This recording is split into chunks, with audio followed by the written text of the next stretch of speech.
Bueno, mucha gente en la selva de Costa Rica empezó a afirmar de que habían visto pasar un avión echando humo volando bajo.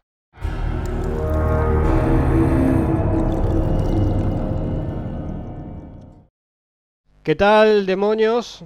Hoy tenemos una charla muy, pero muy especial. La persona que están viendo es Cecilia Viverti, es hija del capitán Esteban Viverti, quien era parte de la tripulación del avión argentino TC-48, desaparecido sobre Costa Rica el 3 de noviembre del año 65. Iban a bordo 69 personas, perdón, 68 personas, entre pasajeros, que la mayoría eran cadetes de Fuerza Aérea, y tripulantes. Por eso mucha gente conoce este hecho como el caso del avión de los cadetes. Después de más de 50 años, aún al día de hoy no sabemos qué pasó con ese avión. Eh, Me adelanto algo que ya estábamos hablando con Cecilia en privado, de que, bueno, por ahí muchas personas del mundo del misterio, muchas personas que están por ahí, que ven este canal, normalmente asocian esta desaparición del avión con el tema OVNI y demás, pero bueno, no tiene nada que ver. Pero bueno, mucha gente conoció este hecho a partir de haberlo leído en libros o temas de OVNI y demás. Pero no tiene nada que ver, ya ella lo va a aclarar muy bien. Cecilia, primero muchas gracias, como te decía, por tu tiempo, por tu muy buena predisposición.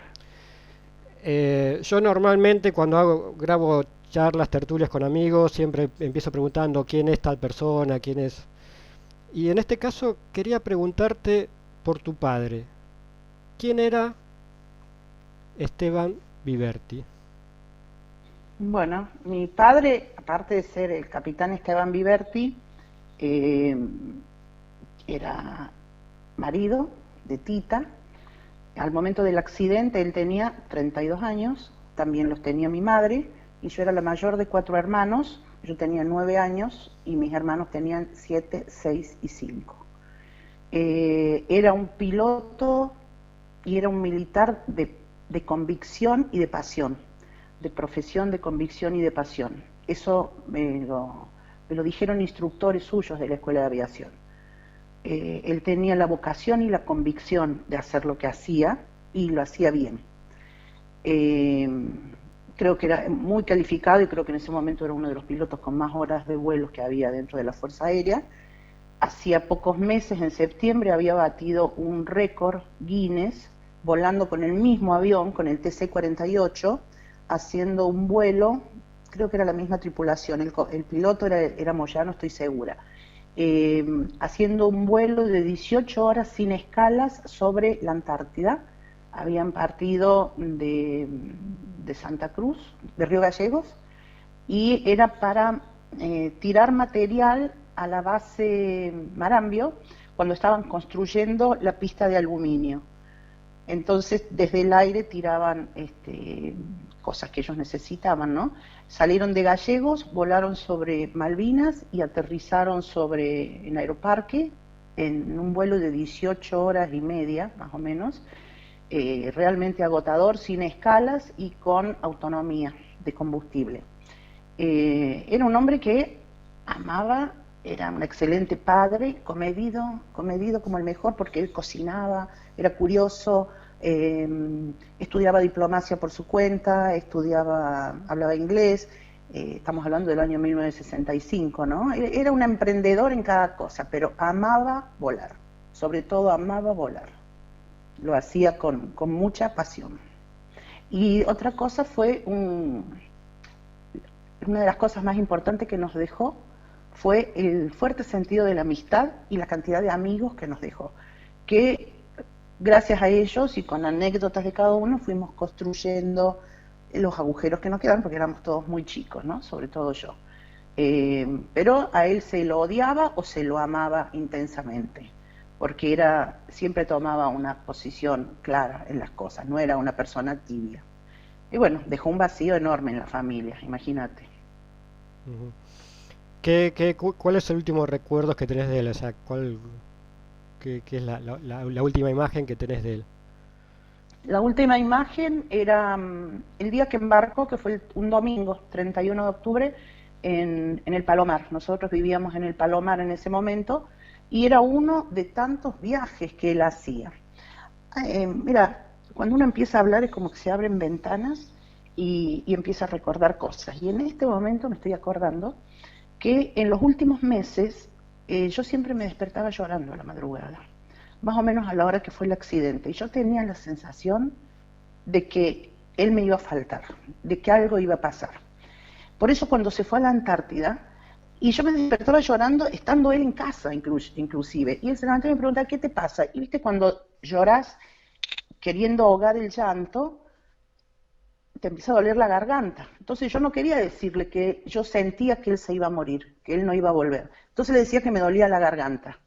Y bueno, me tomaba la fiebre, hacía todas esas cosas. Pero yo durante meses antes presentí a las 6 de la mañana que algo le iba a pasar. Por eso cuando él vuelve de la Antártida, que fue una misión bastante difícil, es como que me tranquilicé y dije, yo tenía 9 años, ¿no? Tengo que dejar de pensar en todas esas cosas. Pero el día ese que se fue, el 31 de octubre, lo fuimos a despedir ahí a la base. Nosotros vivíamos dentro del barrio militar. Y, y trataba de sacarme de la cabeza esos pensamientos, de que él podía no volver. Pero esa fue la última vez que lo vi. ¿Cuál era el objetivo de, ahora sí vamos de a poco a entrar en el vuelo en sí, cuál era el objetivo de ese vuelo? ¿A dónde se dirigía? ¿Quiénes iban? El vuelo iba a Estados Unidos, a San Francisco, era el destino final, y después regresaban prácticamente por la misma ruta, y era el vuelo de instrucción, que es el viaje final de instrucción de los cadetes de la 31ª promoción de la Escuela de Aviación, así como la Fragata Libertad hace con los de Marina, el viaje alrededor del mundo. Los de Fuerza Aérea hacían un viaje de este tipo, conociendo distintas bases militares, los iban recibiendo en todos los países, iban conociendo. eh, bueno, ese era el objetivo del viaje. Ujú. Obviamente no era un vuelo directo, sino que iba haciendo escalas. Creo que la última escala que hizo fue en Panamá, ¿no? La última escala que hizo, sí. Si me das un segundo, voy a buscar el libro del viaje final de instrucción, que lo tengo a mano, porque siempre tengo algo que consultar. Ok, sí, sí, no hay ningún problema, no hay Ah, ningún de todos problema. modos, va conmigo. Eh, así te lo muestro y te voy leyendo si querés todo el itinerario. Momento. Entonces, ese libro que dice Viaje Final de Instrucción, ¿qué es? Exacto, de la 31ª promoción de la Escuela de Aviación. Te quiero aclarar que mi papá era de la 20ª promoción de la Escuela de Aviación, Ajá. y siquiera 11 años después de que él se había recibido. Este libro es como un manual de viaje donde primero todo el itinerario con horarios. Ahora te voy a mostrar. Está la tripulación completa de quienes viajan en cada avión, porque ahí Ok. tenés Sí, sí, sí, sí. Perfecto. eh, la salida, todo, las tripulaciones de los dos aviones. ¿Por qué? Porque no eran solamente el TC-48. Iban dos aviones que viajaban juntos, que eran el TC-48, TC quiere decir transporte y carga, y el T-43, que es solamente transporte. El T-43 tenía asientos como los asientos de pasajeros, como los que estamos acostumbrados a ver en los aviones, y el otro era con asientos laterales como los de paracaidista, porque era preparado para llevar carga. Los que viajaban en el TC-48 viajaban súper incómodos, con esas filas de asientos y esas redes que se ponen a los costados, y los demás llevaban banquitos tirados en el suelo. Es más, hasta llevaban una cocinita para ir haciendo sopa en el camino, ¿no? Es decir, no era un avión que estuviera en condiciones para hacer un viaje tan largo. Sí, así el T-43, que tenía los asientos como corresponde a unos aviones y donde iban los altos mandos de la Escuela de Aviación, entre ellos el director de la Escuela de Aviación, que era el brigadier Andrada. Y bueno, y este libro aparte explica todos los países que iban a visitar, el sistema de gobierno, normas de protocolo, cómo se tenía que, de que comportar un cadete en esas circunstancias, lo que debían usar o no usar, qué tipo de chaquetillas y con guantes y con sable, todo eso. Y una reseña de la situación de todos los países, qué tipo de gobiernos y bueno, y algunas cosas destacadas de cada país que se iba a visitar. Entonces, lo último que se sabe del avión es cuando despegó de Panamá y después qué es lo que se sabe hasta el día de hoy, digamos, qué fue la Des- última comunicación que hubo o algo de eso. Despega de la base Howard con 10 minutos de diferencia con el T-43. Eran las 6 y no recuerdo exactamente el horario, pero 6 y 10 de la mañana más o menos, eh, hora de Panamá. Y 10 minutos después despega el TC-48. Eh, Aparte los aviones tenían distinta composición. En algunos pasos, como por ejemplo por Chile, el T-43 podía volar más alto, pero el TC-48 no tenía cabina presurizada. Así que ellos iban por pasos y tenían distintas alturas. Y aparte el TC-48 tenía más carga. Entonces, bueno, despegaron con pocos minutos de diferencia y a los 15, 20 minutos de vuelo, no te voy a dar las cifras precisas porque no lo recuerdo, pero bueno, lo puedo consultar, se declara en emergencia, dice que iban volando al costado del escudo de Veragua en el punto 5 de la ruta Mike, que era Mike 5, y que tenían un motor en llamas. En ese momento, un piloto del AXA, de las líneas aéreas civiles costarricenses, que estaba haciendo el vuelo desde Miami al Coco, escucha el llamado de emergencia y les da instrucciones para que aterricen en Puerto Limón, que era una pista muy, muy pequeña, en Puerto Limón, paralela al mar. Yo he estado allí y está siguiendo la línea de la costa. Estará a 100 metros del mar, pero bien paralela a la línea de la costa. Yo he hablado con Álvaro Proti, que es el piloto que le da las instrucciones. Dijo, ok, nos dirigimos a Puerto Limón. Eh, Mientras tanto, el T-43 escucha ese llamado de emergencia y dice, ok, TC-48, nosotros seguimos para El Salvador, que era la escala siguiente. Ellos hacían una escala técnica en El Salvador y de unas horas nada más y después seguían viaje. Y bueno, ese fue el último contacto que tuvimos.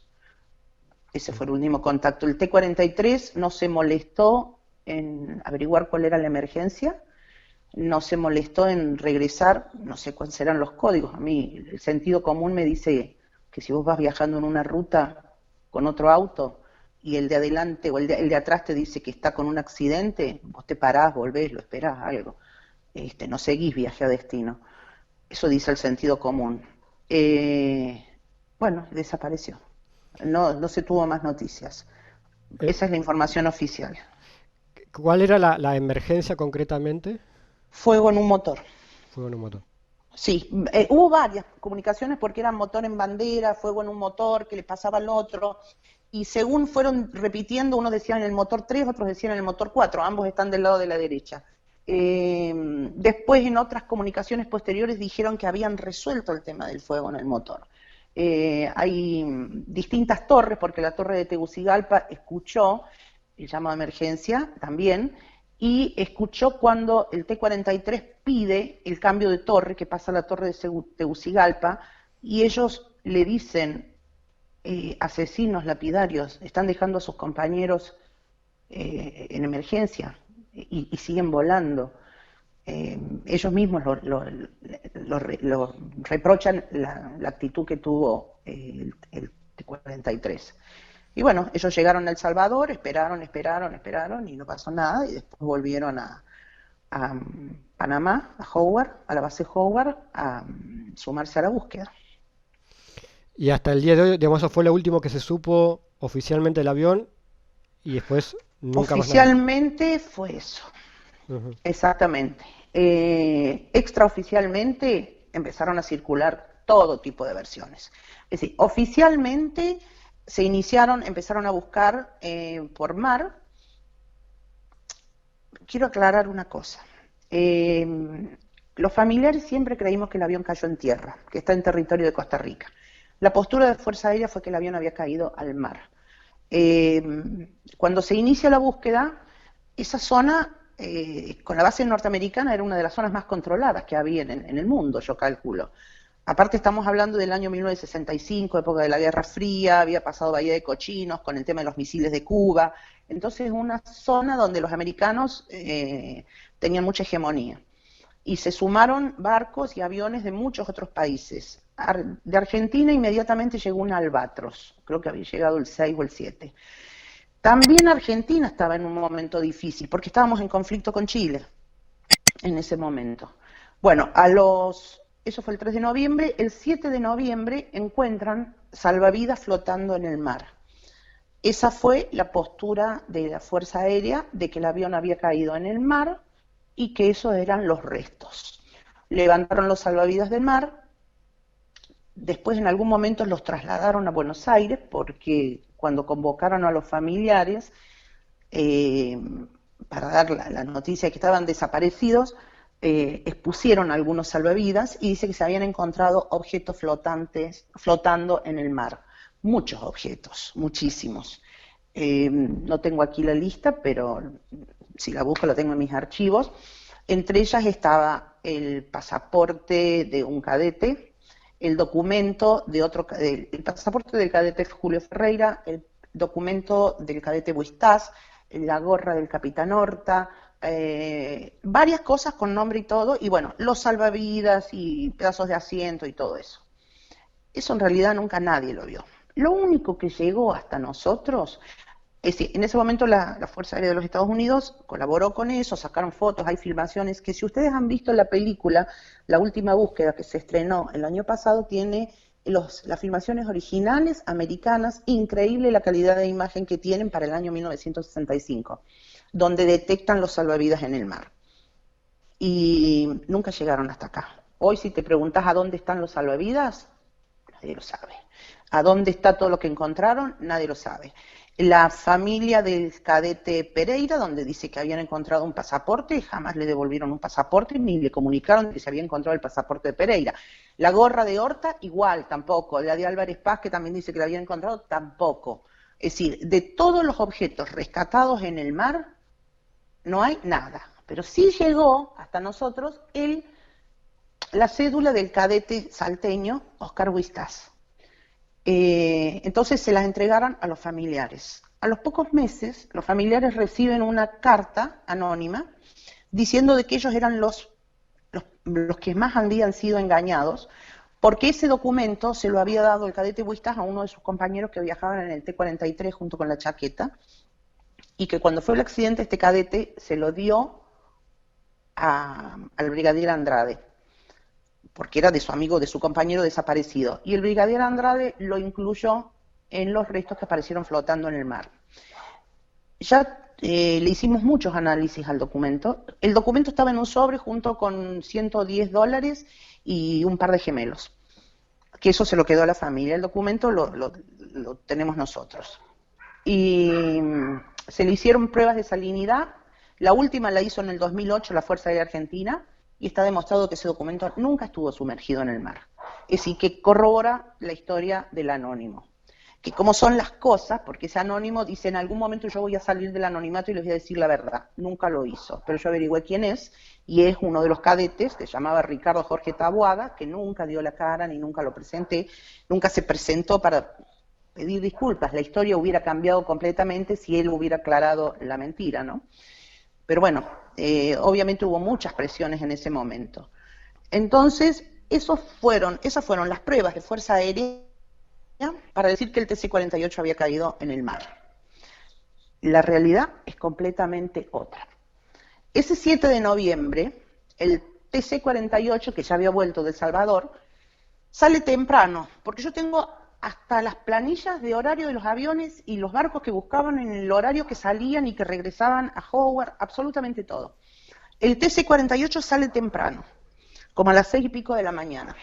Vuelve, como a las 8 y pico, y sube a bordo un periodista que los acompañaba, que era el periodista Julio Cervali, que trabajaba para el Reporter Eso. Él iba mandando videos y filmaciones, iba acompañando a los cadetes en el viaje.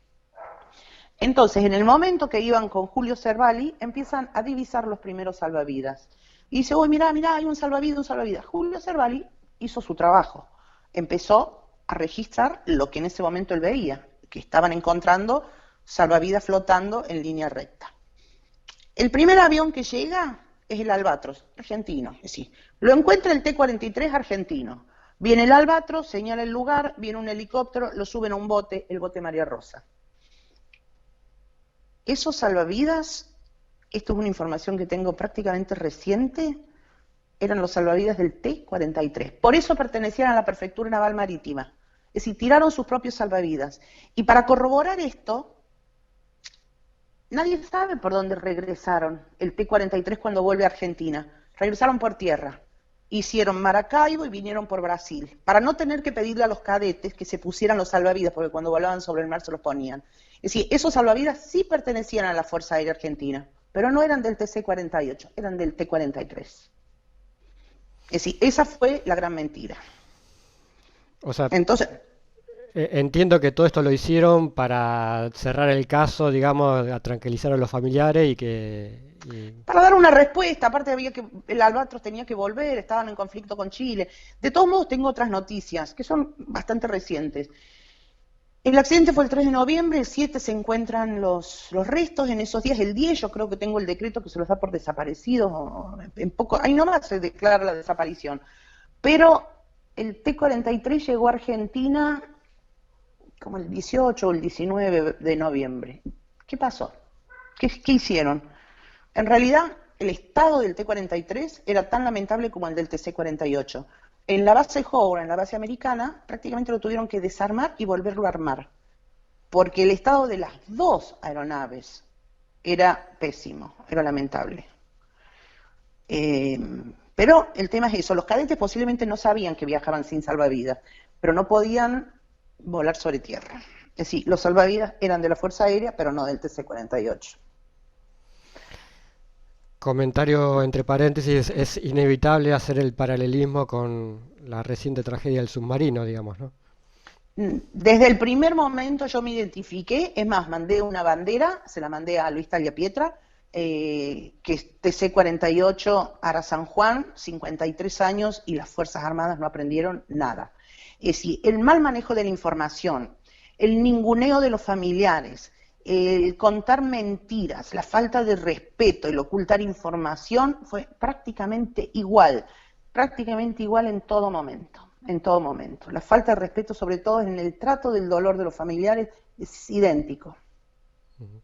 Sí. Ahora, ¿por qué ustedes sostienen, los familiares, que el avión cayó en tierra y no cayó al mar? Bueno, porque hasta ahora viene la historia oficial. En el año porque empezaron a aparecer testigos en Costa Rica de que habían visto pasar el avión volando y se había estrellado en la selva. En la cordillera de Talamanca, que prácticamente divide el país en dos, hay una fila que es la más alta y la más difícil, que es la fila de Matama, o la selva de Matama. La selva de Matama llueve absolutamente todos los días, hay quebradas picadas de 800 metros que caen sobre un arroyo y es todo selvático. Es decir, no es una selva plana, es una selva montañosa y de grandes diferencias de altura y grandes diferencias de temperatura también, con volcanes y hay lugares donde actualmente jamás ha puesto pie el hombre blanco. Esas zonas, imagínate, años 65, estaban pobladas por tribus indígenas y sobre todo los Cabécar y los Bribri. Hoy es territorio indígena respetado y con derechos y todo, y son reservas, ¿no? Son parques nacionales donde necesitas prácticamente como un estado aparte. Son tierra, yo cuando estuve la última vez hace 2 años, entramos en una parte de territorio, de Reserva Nacional de Territorio Indígena, y me dicen los guías, dice, ¿vos te das cuenta que no se siente ningún ruido? Es verdad. No se sentía ruido ni de monos, ni de animales, ni de pájaros. Dice, digo, ¿por qué? Porque es territorio indígena. Le digo, ¿y qué tiene que ver? Se comieron todo.